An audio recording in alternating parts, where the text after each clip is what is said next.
بسم الله الرحمن الرحيم. الحالة الوبائية لآخر 24 ساعة 37 إصابة جديدة، منها إصابتان مخالطتان و 35 حالة مجتمعية، كما فيها 33 حالة شفاء، ولله الحمد لم نسجل وباء في آخر 4.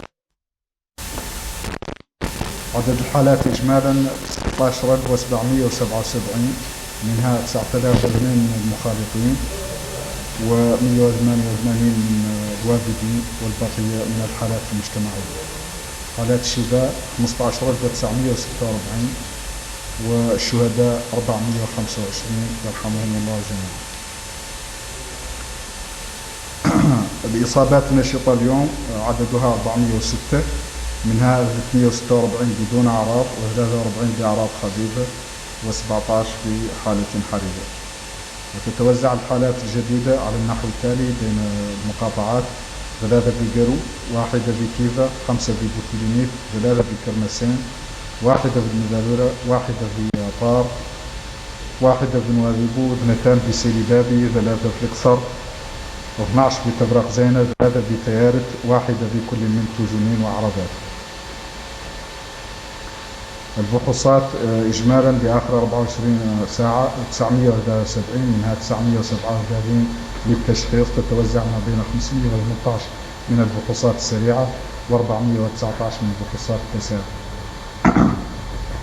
وتتوزع الفحوصات على النحو التالي بين الولايات: 86 في الحوض الشرقي، البحصاني في الحوض الغربي، 82 في العصابة، 21 في بورغود، 40 في البراكنة، 47 في كرازة، 13 في أدرار، 41 في نواديبو، 12 في تقام، 27 في ديماطا، 5 في كير الزمور، بحص 1 في نشيري، 493 في نواكشوط الغربية، 61 في نواكشوط الشمالية، و42 في نواكشوط الجنوبية. إجمالي الفحوصات 194,127، منها 167,119 من الفحوصات للتشخيص، تنقسم إلى 127,430 من الفحوصات السريعة، و39,689 من الفحوصات التسار. أما الحالة في المستشفيات تتميز بدخول 10 مرضى جدد إلى المستشفيات، من بينهم 5 لديهم أعراض خفيفة و5 بحالة حرجة، كما تم إخراج 3 مرضى من المستشفيات بعد شفائهم ولله الحمد. المحجوزون بالمستشفيات على النحو التالي: 1 بكل من سيدي بابي وكيهيدي وروسو، 5 مرضى ببوتيلينيت. بمستشفى التخصصات الطبية 5، من بينهم 3 بحالة حرجة. بمستشفى الأمومة والطفولة 3 مرضى، من بينهم 2 في حالة حرجة. في مستشفى الصداقة 5 و2 بحالة حرجة. بالمستشفى الوطني 22 و2 بحالة حرجة. بمستشفى الشيخ زايد 13، من بينهم 6 بحالة حرجة. وفي مستشفى أمراض القلب والشرايين 4 و2 في حالة حرجة. مجموع المحجوزين في المستشفيات إذا اليوم 60 مريض، من بينهم 17 بحالة حرجة، نرجو الله الشفاء للجميع. هكذا وقد وصل عدد حالات الحجز بالمستشفيات منذ بداية الجائحة إلى 2,111، منها 1735 كانت لديهم أعراض خفيفة، و368 كانوا في حالة حرجة، كما بلغ عدد المرضى الذين تم شفاؤهم 1639. Chers citoyens, la situation épidémiologique de ce jour, marquée par 37 nouvelles infections de Covid-19, dont 35 cas communautaires et 2 contacts. On note également 33 guérisons et, alhamdoulilah, on n'a pas enregistré de décès au cours des dernières 24 heures. Ainsi, le total de malades, de cas enregistrés depuis le début de la pandémie a atteint 16 777, dont 9 002 de contacts, 188 importés et le reste des cas communautaires. Les guérisons ont atteint 15 946 et les décès 425. Les cas actifs ce jour sont au nombre de 406 dont 346 asymptomatiques, 43 avec des symptômes simples et 17 en situation grave.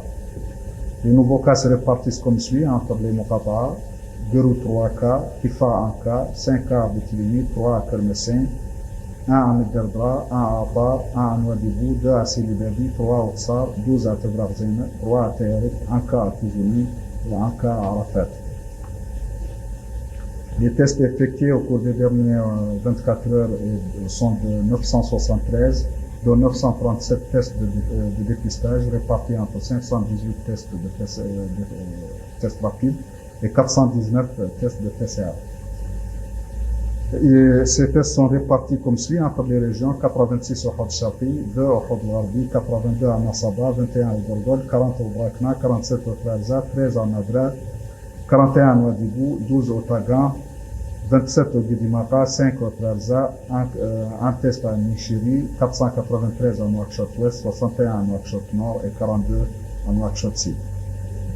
Le total des tests est donc de 194 127, dont 167 119 tests de diagnostic répartis entre 127 430 tests rapides et 39 689 tests de PCR.